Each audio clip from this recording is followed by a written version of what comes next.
Milan looked different at night. Less like a fashion capital, more like a predator crouched in shadow. The neon signs of Porta Venezia bled their light onto the wet pavement, turning puddles into pools of pink and gold. Elena Voss pulled her hood tighter and pretended to scroll through her phone like any other teenager. From the outside, she looked harmless. Tall, pale, impossibly symmetrical features that people noticed without quite knowing why. In another world, she might have been in a runway casting call. In this one, she was something that most humans called a necessary evil. Vampires weren't monsters anymore. At least not officially. The Vampire Rights Accord had given her kind legal status 20 years ago, after decades of persecution. But the fine print said everything. Restricted jobs, curfews, monthly blood registry tests. In Milan they were the cleaners, the night shift workers, the ghosts in a city that loved beauty, but hated what created it. And then there was Elena. She was 17, but her real age was impossible to pin down. She'd stopped counting birthdays after the first decade of hiding. Now she counted kills. Her latest target stepped out of a bar. Middle-aged, cheap suit, breath reeking of beer and something sourer. His name was Matteo Rossi, a teacher who liked to mentor the young girls in his after-school program. Her intel came from the darker corners of the internet, encrypted chat logs, whispers in vampire forums where human predators sometimes thought anonymity was a shield. Elena knew better. She followed at a distance, her boots silent on the marble cobblestones. She could hear his pulse, a slow, greasy thump, thump, and smell the tang of fear under the alcohol. Not fear of her, though. Fear of being caught by the wrong kind of authority. Matteo cut down a side street toward a dimly lit car park. He was heading home. She let him unlock his car before she stepped forward. "Need a hand?" she asked, voice smooth, harmless. He turned, startled. No, His gaze slid over her face, lingering too long. Humans always did. You're one of them, right? She smiled faintly, showing no fangs. Depends what you mean. He swallowed. Vampire. Elena's voice softened to a whisper. And you're a human who preys on children. That makes me the good guy tonight. Confusion flickered across his face, then panic as she moved. Faster than human eyes could follow, she was behind him, one hand clamped over his mouth, the other pressing cold steel against his throat. Her hunting kit wasn't theatrical. No stakes or silver bullets, just a syringe of paralytic, a zip tie, and a quiet place. She didn't drink from her kills. That wasn't the point.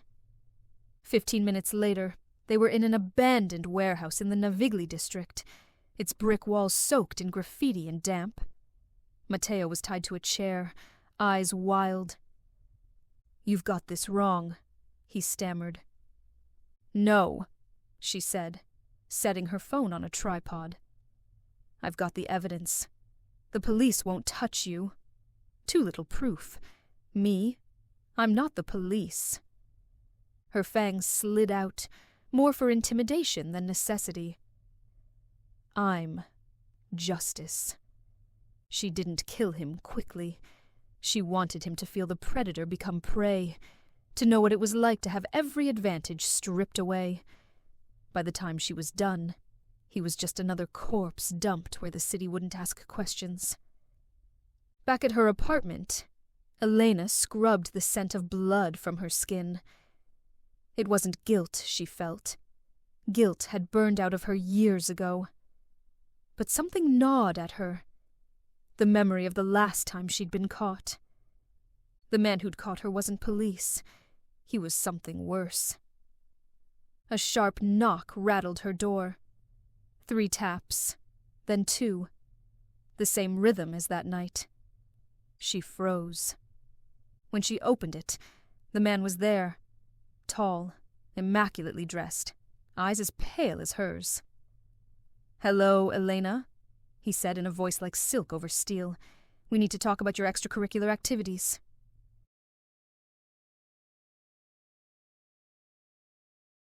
He didn't wait for an invite. Vampires didn't need one anymore. Not legally. Tall, dark coat, perfect hair.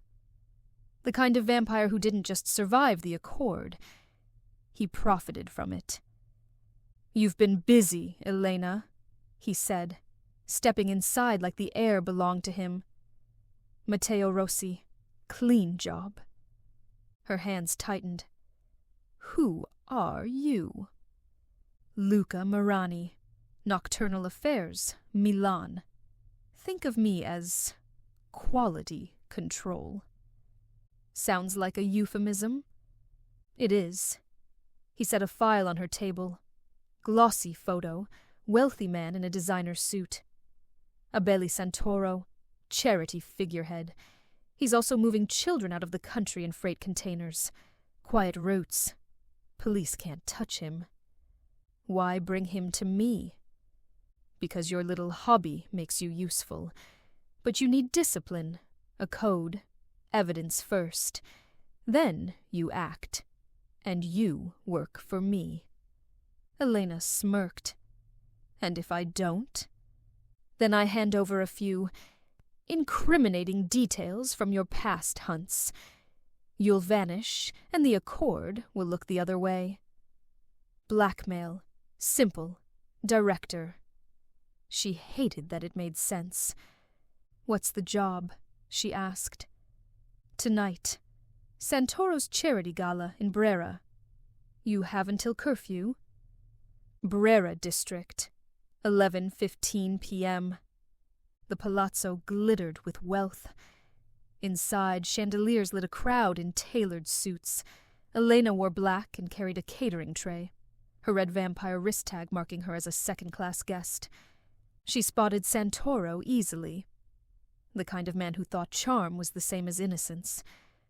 While he spoke on stage about saving the next generation, she studied the exits. A scent caught her.